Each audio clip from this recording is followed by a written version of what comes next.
आपण बनवतोय दोडक्याची झटपट भाजी. झटपट मसाला, झटपट भाजी. ही कोथिंबीर, थोडेसे तीळ, त्याच्यामध्ये आपण टाकूया आलं लसूणची पेस्ट. खोबरं माझ्याकडे किसलेलंच असतं, त्यातलं थोडंसं खोबरं. आणि हे छानसं आपण आता वाटून घेऊया. किचन आणि त्यामधला मी फोडणीसाठी आता थोडासा कढीपत्ता घेते.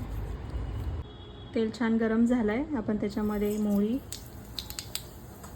ही थोडं जिरं आणि आपल्या बागेतला कढीपत्ता,